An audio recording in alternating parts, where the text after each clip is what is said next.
ओम शांति। बहन जी ने बहुत अच्छा टॉपिक बताया कि ईश्वरीय सेवा में अगर सफलता चाहते हो तो क्या चाहिए?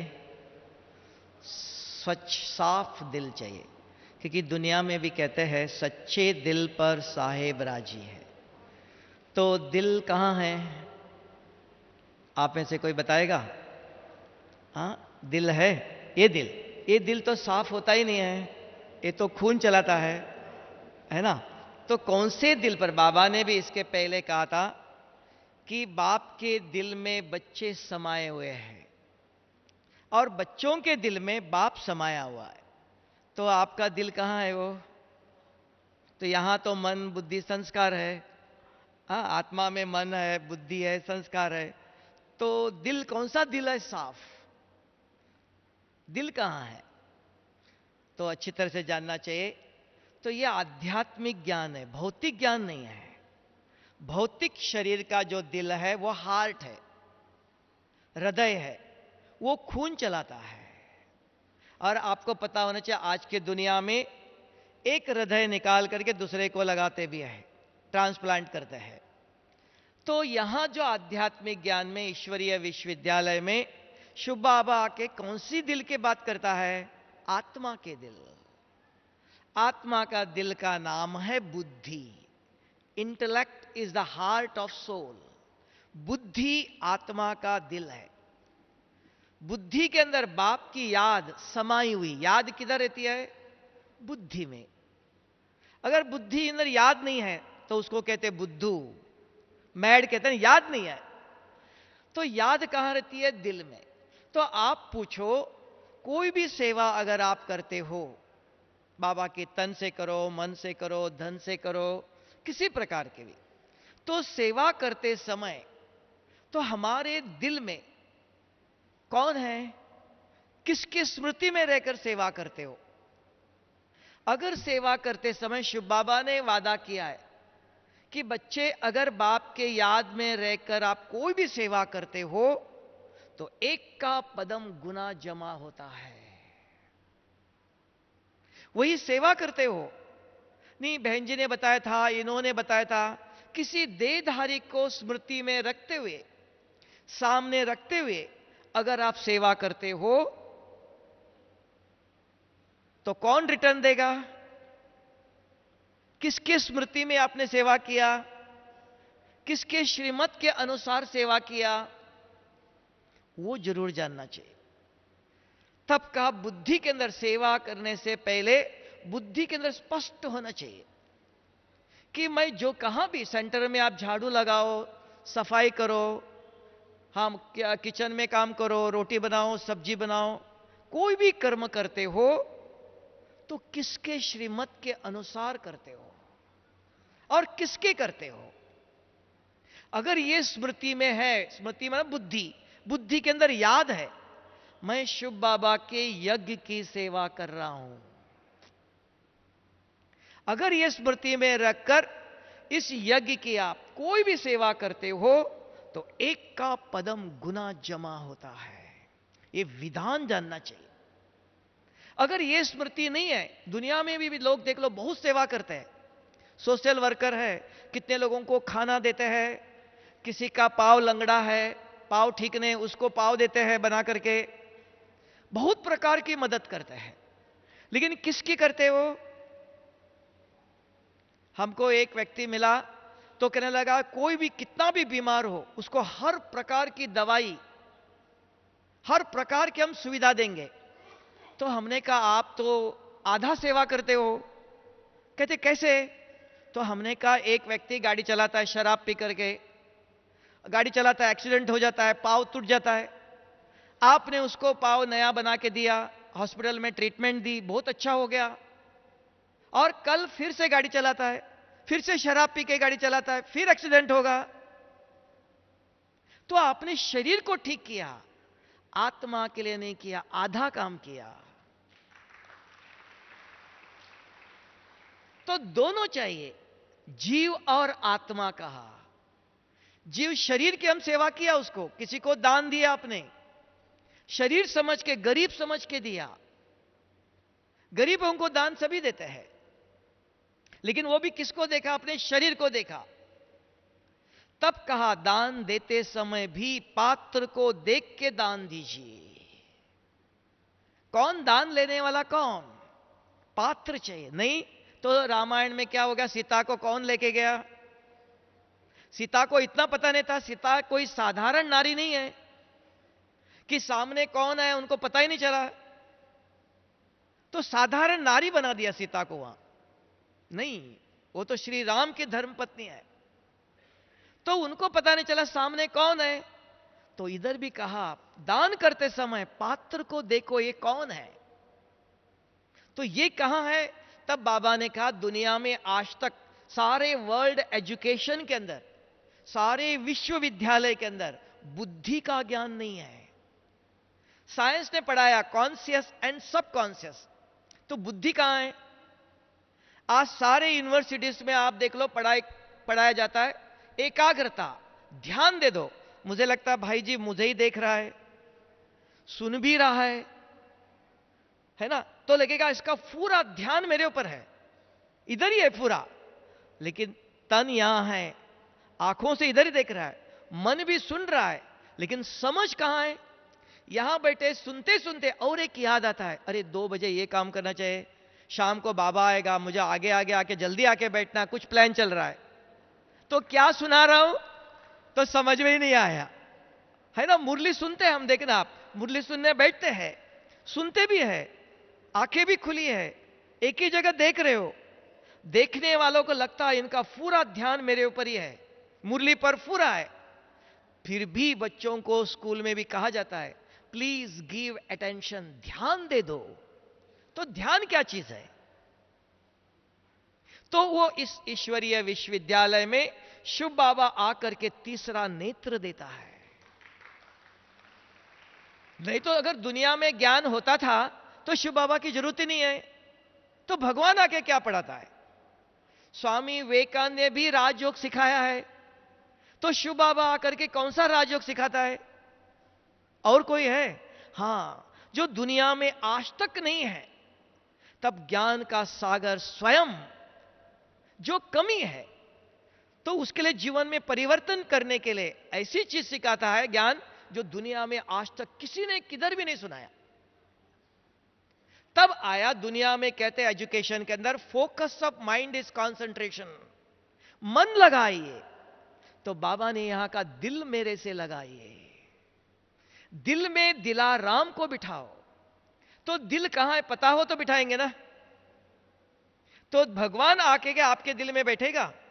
पहले पता होना चाहिए दिल कहां है। बुद्धि है हमारी, बुद्धि में अभी भी आप देख लो, यहां बैठे हुए भी बाबा के सामने भी बैठते हो, मुरली सुनते हो, योग करते हो, तो देखना मन सोचता है मैं आत्मा हूं, ज्योतिर्बिंदु हूं, चमक, अरे आज वो काम करना था। फिर आप उसको नाम देते, माया आई, व्यर्थ संकल्प आया। कहां से आया हो? माया कहां है? तो इसके लिए इस ईश्वरीय विश्वविद्यालय में एक यूनिक है, स्वयं भगवान आके क्या पढ़ाता है।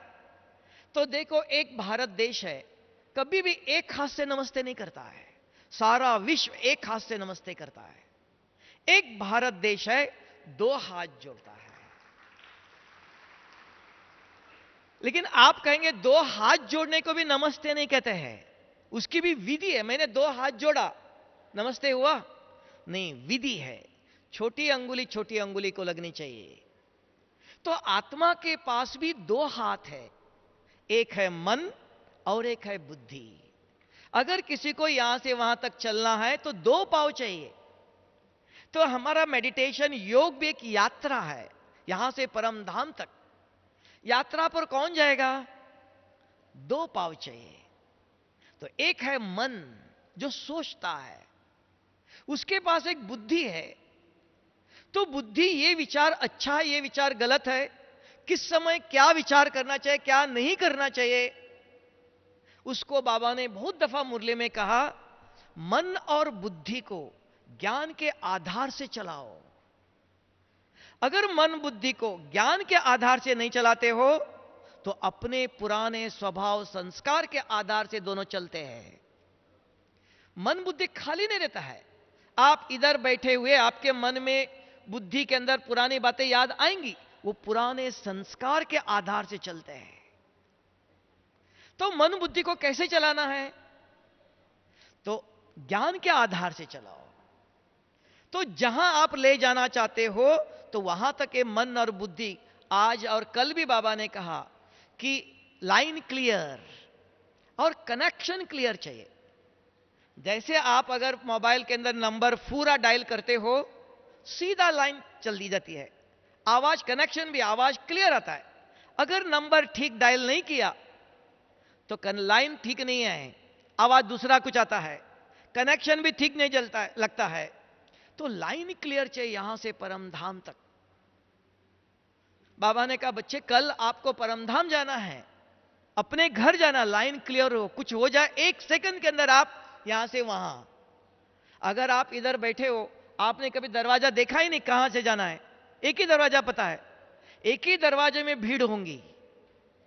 अगर सारे दरवाजे आपको पता है, ये नहीं तो वो नहीं तो वो, जहां खाली है वहां आप जाएंगे। तो जानकारी चाहिए। तब बाबा ने कहा कि बुद्धि को ये ट्रेनिंग चाहिए। किसी समय किसी प्रकार की परिस्थिति आने दो तो बुद्धि तुरंत निर्णय देती है। हां, कभी कभी सेवा के स्थान पर कर्म करते करते हम कर्म कॉन्शियस हो जाते हैं, कर्मों का प्रभाव बुद्धि पर ज्यादा होता है, कर्मों में लगन है।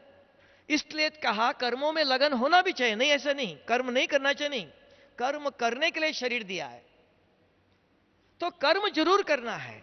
लेकिन उसके पहले बाबा ने कहा अमृत वेले सवेरे शाम को जब भी आप योग में बैठते हो तो ये मन, विचार शक्ति और ये बुद्धि, ये दोनों स्वच्छ होना चाहिए।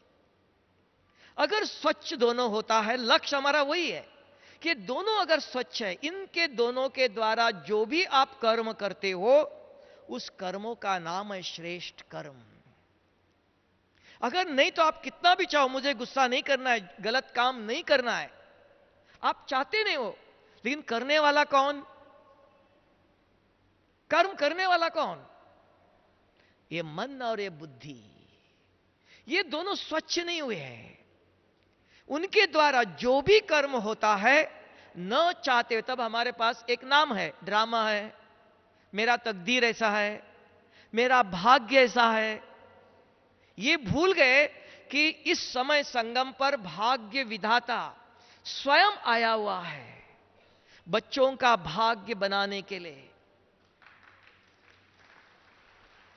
और स्वयं भाग्य विधाता आकर के भाग्य बनाने की विधि बताता है। बच्चे ऐसे ऐसे कर्म करो, अगर ऐसे ऐसे कर्म करते हो, ये कर्म एक जन्म नहीं, एक गारंटी देता है, 21 जन्मों की गारंटी देता है, सारे कल्प के लिए है फिर भी गारंटी है 21 जन्मों तक ये फल देने वाली है। तब आज बाबा ने मुरली में कहा हम अपने लिए ही, अपने तन मन धन से अपने लिए ही स्वर्ग की स्थापना कर रहे हैं, अपना ही तन मन। लेकिन वो कैसे लगा रहे हो? तो बुद्धि स्वच्छ चाहिए। सेवा करते करते किसी का ईर्ष्या, आज देखो हमारे जीवन में ब्राह्मण है, स्वच्छ है, ज्ञान सुनते हैं, समझ है, इतना तक सुना है, शास्त्रों में भी है, वसुधैव कुटुंबकम कहते हैं, एक परिवार। किसी को भी पूछो मेरा बाबा कहेगा, तेरा बाबा और किसी का दूसरे का बाबा है, सबका एक बाप है, एक बाप के बच्चे। फिर भी देख लो, ये मेरा सेंटर है, ये मेरा है, ये तेरा है, अभी भी स्वभाव संस्कार परिवर्तन नहीं हुआ है, अभी भी ज्ञान समझ में नहीं आया बुद्धि के अंदर। तो बुद्धि स्वच्छ न होने के कारण हमारे सेवा में, आचरण में, कर्मों में विघ्न है। अगर दिल स्वच्छ है, सब कुछ बाबा का, कोई भी कितना भी खराब हो, बहुत खराब व्यक्ति है, बहुत गुस्सा करता है, क्या आप ठीक कर सकते हो? किसी के पास कोई ताकत है तो बताओ। किसी के स्वभाव संस्कार है, बहुत गुस्सा करता है, परिवर्तन कर सकते हो? पूछ लो। अगर आपने महाभारत सुना हो, देखो महाभारत में दरबार में सारे राजाएं, परिवार वाले सबके बीच में दुशासन द्रौपदी का वस्त्र हरण कर रहा है। किसी परिवार वालों ने उठ करके दुशासन को रोका? किसी परिवार वाले, दुनिया वाले तो नहीं है, और साधारण नहीं, भीष्म पितामह जैसे है, परिवार वाले, किसी ने दुशासन को रोका? द्रौपदी को मदद किया? नहीं। चलो द्रौपदी ने भगवान को बुलाया, भगवान ने भी आकर, श्री कृष्ण ने भी आकर के दुशासन को रोका? नहीं। जिसने बुलाया द्रौपदी को मदद किया। लेकिन हम क्या चाहते हैं? इनको चेंज करना है। माना अभी भी ड्रामा में हर एक का पार्ट अपना अपना है, यह समझ में नहीं आया है। अगर परिवार में रहते हुए यह समझ, बुद्धि स्वच्छ है, तो ज्ञान याद रहता है। अगर ज्ञान याद है, जीवन में परिस्थिति आती है, विघ्न आती है, समस्या आती है, हर एक एक कदम पर कोई ना कोई बात आती है। इसलिए ज्ञान रूपी अस्त्र दिया है। समय पर यह अस्त्र यूज करो। हां, 10 साल पहले बाबा ने यह कहा था, कल यह कहा था, जिसकी बुद्धि स्वच्छ है उसको बाबा बहुत दफा उदाहरण देता है। कोई एक डॉक्टर है या वकील है, जज है, वकील है, एक वकील के पास देखो इतना नए नए कपड़े पहनेगा, इतना लोग आएंगे इस केस देने के लिए, एक के पास फटा हुआ कुर्ता है, मना कोट है, कुछ भी कमाई नहीं है। कारण, डॉक्टर के पास भी जाओ तुरंत ये दवाई बताएगा। डॉक्टर सभी है, मेमोरी पर बुद्धि स्वच्छ चाहिए। यहां भी जिसकी बुद्धि, दिल स्वच्छ है, बाबा ने कभी कभी क्या क्या कहा है, सब याद रहता है। जिस समय जो भी परिस्थिति आई, हां कल बाबा ने इसके लिए ऐसे करो कहा था, 1 महीने पहले बाबा ने कहा था बच्चा ऐसी परिस्थिति आई, एक काम करो।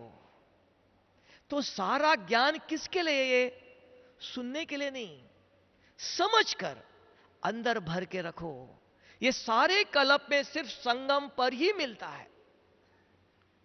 तब का सारे कल्प का आधार जब स्वयं निराकार सर्वशक्तिवान ज्ञान का सागर आकर के ये ज्ञान देता है, तब अभी हमारा जीवन हीरे जैसा बनता है। अगर सुनने के बाद भी धारणा नहीं हुई, धारणा अपने आप नहीं होती है, तो धारण करने की एक विधि चाहिए। तो वो एक विधि याद रखो, अगर इसके बिगर गति नहीं है। आप योग करने भी बैठो, देखो बैठते ही नींद आ जाती है। योग में बैठ जाने की इच्छा है आपकी, नहीं तो दूसरे विचार आते हैं। कारण बुद्धि स्वच्छ चाहिए, ये बुद्धि योग है। जब तक बुद्धि योग नहीं लगा तब तक विकर्म विनाश नहीं होता है। तो उसके लिए एक याद रखो, बुद्धि को स्वच्छ करने के लिए हमने अपने जीवन में देखा, बहुत कुछ सुना, बहुत कुछ पढ़ा, कोई फायदा नहीं। समझ में क्या आया? बुद्धि में क्या याद है? सारा दिन में पूछ लो, मुझे किसकी याद आती है? कोई भी मिला आपको, आपके मुख से क्या निकलता है? आप क्या सुनाते हो? पूछ लो, जो अंदर है वही निकलेगा ना। तब बाबा कहते हैं मुख से ज्ञान रतन निकलना चाहिए। पूछ लो किसी से मिलते, मेरे मुख से क्या निकलता है? अपनी बीमारी, अपना दर्द, अपनी समस्या पर चिंतन, इसने ऐसा किया, उसने ऐसा किया। हां किया, आप क्या कर रहे हो? तब कहा अगर जिसकी बुद्धि स्वच्छ है, उसका तरीका है, बुद्धि स्वच्छ अपने आप नहीं होंगी, उसकी विधि चाहिए। जब भी आप मुरली सुनते हो, सुनते समय अच्छी तरह ध्यान से सुनते बैठो, सुनते सुनते देख लो आज बाबा ने मेरे लिए क्या सुनाया, मैं क्या करना चाहता हूं। हर एक का जीवन का लक्ष्य अलग अलग है। अपने लक्ष्य के अनुसार एक मुरली के पॉइंट ले लो और भाई लिख करके अपने जेब में रखो। एक ज्ञान धन है, नहीं तो सवेरे आपने सुना, दिन तक याद नहीं रहता है। कोई इतना पुण्य आत्मा तो नहीं है, इस कलयुग के अंत में कोई इतना पवित्र बुद्धि नहीं है। तो बनाने हैं, बुद्धि को दिव्य बनाना है, स्वच्छ बनाना है, तो उसके अंदर अच्छी चीजें धारण करनी है, डालनी चाहिए। तो डालने का तरीका क्या? आप कहेंगे मैंने 4 दफा मुरली पढ़ी, एक दिन प्रयोग करके देख लो। आप सवेरे से 2-3 दफा पढ़ो। फिर अगर आपको किसी ने पूछा आज मुरली में क्या कहा था, हां पढ़ा था मैंने, क्या पढ़ा था, याद ही नहीं है। तो बुद्धि स्वच्छ नहीं है। तो बुद्धि को स्वच्छ करने की तरीका चाहिए, एक ही मुरली के पॉइंट ले लो जो आपको अच्छा लगा, लिखकर अपने जेब में रखो। इसको इंग्लिश में कहते हैं healthy mind in healthy body. शरीर को स्वस्थ बनाने के लिए कम से कम सारे दिन में 3 दफा खाना खिलाते हो। आत्मा को सवेरे 1 दफा खाना खिलाया, फिर तो हेल्दी बॉडी, स्वस्थ शरीर, कमजोर आत्मा। तो आत्मा को शक्तिशाली बनाने के लिए 3-4 दफा मुरली पढ़ने की जरूरत नहीं। एक मुरली के माताएं लिख करके अपने किचन में रखो, जहां आप रहते हो। जब भी मुरली क्लास के बाद जाने के बाद खाना खाने बैठे, खाना सामने आते ही ये हाथ इधर जा रहा है, ये हाथ जेब में डालो, ढूंढने जाना नहीं मुरली कहां है। एक मुरली के पॉइंट अपने को पढ़ाओ, ये आत्मा के लिए भोजन है। ऐसे दिन में खाना आते ही तुरंत ढूंढने जाना नहीं, जेब से निकालो पढ़ो। ऐसे रात को कम से कम 3 दफा आज की मुरली के पॉइंट आप अपने आप को पढ़ाते हो, तो बुद्धि के अंदर अच्छा खाना खिलाया आपने, तो बुद्धि स्वच्छ रहती है, दिव्य बनती है। सवेरे एक ही दफा नहीं, सवेरे, दिन में, शाम को एक मुरली के पॉइंट कम से कम सारे दिन में मिनिमम 3 दफा अपने आप को पढ़ाओ। तब बुद्धि के अंदर यह ज्ञान याद रहेगा, ठहरेगा। फिर उसको और भी बढ़ाना चाहते हो, जब भी कोई भी मिले, इधर उधर की बातें नहीं करना। कोई कुछ नहीं कर सकता है, किसी के पास कोई ऐसा पावर नहीं है कि आत्मा का पाप मिटाए। तब दुनिया ने कहा चाहे चाहे लाख करो चतुराई, लेप मिटे ना रे भाई। आप कितनी भी चतुराई करो। तब कहा विश्वामित्र ने इतनी तपस्या किया, क्रोध मिटा नहीं सका है। तब स्वयं निराकार सर्वशक्तिवान शुभ बाबा आकर के ऐसी विधि बताता है, बच्चे ऐसी विधि ले लो, क्योंकि अंदर बुद्धि के अंदर कुछ चाहिए। ये चमत्कार नहीं है, विधि से सिद्धि प्राप्त होती है। तो विधि चाहे एक मुरली के पॉइंट अगर बार बार पढ़ाते हो तो बुद्धि को याद रहता है, धारण हो जाता है। फिर जब भी कोई मिले, सवेरे शाम को जब भी बात करते हो, बात करो, लेकिन आपके मुख से आज की मुरली के पॉइंट निकलनी चाहिए। आज बाबा ने ये कहा था, आज बाबा ने ये कहा था। अगर बार बार निकलता है तो यह पक्का संस्कार बन जाता है। तब देखना आज के बाद 10 साल के बाद आपके जीवन में ऐसी कोई बात आएंगी, हां जब मैं मधुबन में गए थे तब ये मुरली सुनी थी, बाबा ने ये बात सुनाया था, तुरंत याद आ जाएगा। क्योंकि धारण करने के बिगर, अंदर भरने के बिगर बाहर आएगा नहीं। आपने सुनी, इधर बैठते समय लगता है आपको हमने सुना, हम समझ लिया, बाहर जाते ही देख लो। क्योंकि हमारी अवस्था ऐसी है, ये अपने को जानना चाहिए। हमारी कोई बुद्धि इतनी स्वच्छ नहीं बनी है, तो उसका उपाय क्या है, निवारण क्या है कि ये बुद्धि को दिव्य बनाया जाए, स्वच्छ बनाया जाए। तो उसके अंदर ज्ञान रतन बार बार डालते जाओ। अगर ऐसे आप रोज 10-15 दिन करो, देखना उसके बाद जब आप योग में बैठते हो, देखना स्वच्छ बुद्धि अपने आप सीधा ऊपर जाती, इधर उधर भटकती नहीं है। कोई भी व्यक्ति, परिस्थिति, मान शान उसको खींचता नहीं है। तब कहते भगवान के साथ जुटती है तो यह लौकिक स्थूल वस्तु, व्यक्ति, मेरा नाम होना चाहिए, ईर्ष्या, वो बड़ा आगे हो गया उसको पाव खींचना, ये सब जो चल रहा है, क्यों चल रहा है? आत्मा भूखी है, बुद्धि के पास कोई ऐसी शक्ति नहीं है। उसके कारण, एक कमजोरी होने के कारण, जब भूख लगी, आपको प्यास लगी, जो पानी मिलेगा वो पिएगा ना। आप कहेगा बहुत प्यास लगी, तो पानी अच्छा प्योर फिल्टर चाहे, नहीं मिल रहा है, जो मिला चलो बाद में देखा जाएगा, पी लेंगे। तो आज मनुष्य आत्माओं की अवस्था है, इतनी तमो प्रधानता है। किसी के प्रति भी हम कहते शुभ सोचो, दुआएं दे दो। आप देखना, किसी पर नजर गई, मन में क्या विचार आ रहा है, पूछ लो, अपने आप को देख लो, इनको देखकर मेरे मन में क्या विचार आ रहा है। अभी भी दिल साफ नहीं है, उसके कारण मुराद हासिल नहीं हो रही है। जो बाबा कहते हैं दिल को स्वच्छ रखो, तो एक स्वच्छ रखने का तरीका रोज किसी ने पूछा आज की मुरली के पॉइंट क्या है, आपके मुख से तुरंत आना चाहिए आज बाबा ने ये कहा था। मुरली के अंदर 4 सब्जेक्ट होते हैं, ज्ञान, योग, धारणा, सेवा। कोई भी जो आपको अच्छा लगा, सहज लगा, वो याद रखो। याद रखने का तरीका ये चाहिए, मुरली के पॉइंट लिखना चाहिए, अपने पास रखना चाहिए, कम से कम 3 दफा अपने आप को पढ़ाना चाहिए। चौथा, किसी न किसी को मुख से वर्णन जरूर करना चाहिए, तब यह संस्कार बनता है।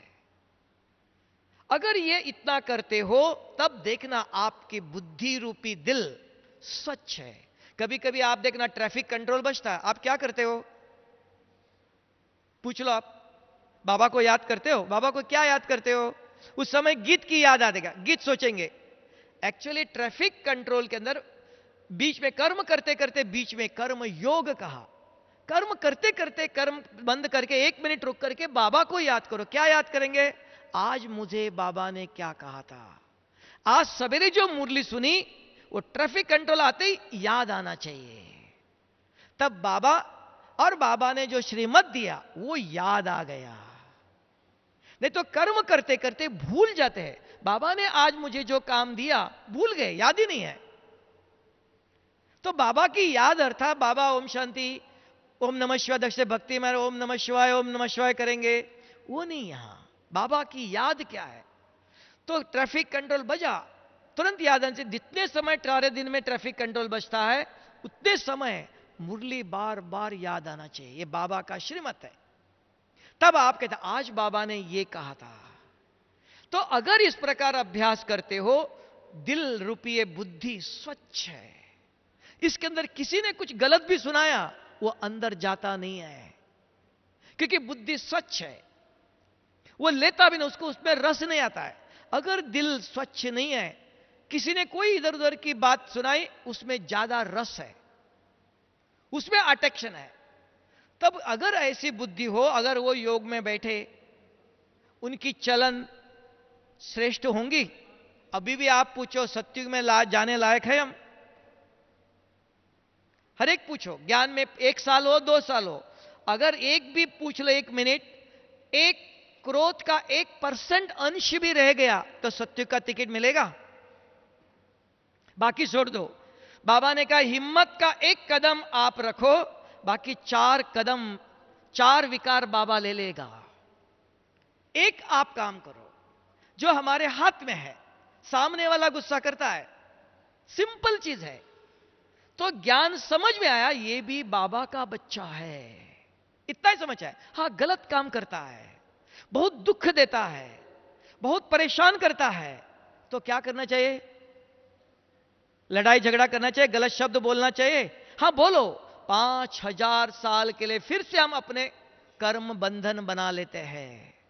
आए थे कर्म बंधन से मुक्त होने के लिए, और यहां आने के बाद क्या कर रहे हैं? ज्ञान सुनने के बाद भी अज्ञानी भी नहीं करते, उनके अंदर भी थोड़ा समझ है कि गलत काम नहीं करना चाहिए। तब बाबा ने कहा समझ करके भी अगर कुछ गलत काम करते हो 100 गुना दंड मिलता है। समझ है। तो इसलिए ईश्वरीय विश्वविद्यालय में यह नंबर 1 एक चीज चाहिए, दिल को स्वच्छ रखो। तो उसकी एक तरीका बताया कि दिल में मुरली के पॉइंट याद रहे। दूसरा और एक अभ्यास करो, कोई भी दिखाई देता, किसी पर नजर गई, देखते ही मन में उनके प्रति या दिल से उनके प्रति दुआएं निकले, बाबा ये आपका बच्चा है, इस आत्मा का कल्याण करो, इस आत्मा को सद्बुद्धि दे दो। नहीं तो किसी पर नजर गई, अरे ये ऐसा क्यों, ये क्या, ये क्यों, ये ऐसा है, उनके अवगुण, उन्होंने किए हुए कर्म वही याद रहता है। उनको देखते मन में फिर से गलत विचार आया, फिर से मन मैला हो गया, पुरानी बातें याद आ गई, फिर दिल और मैला हो गया।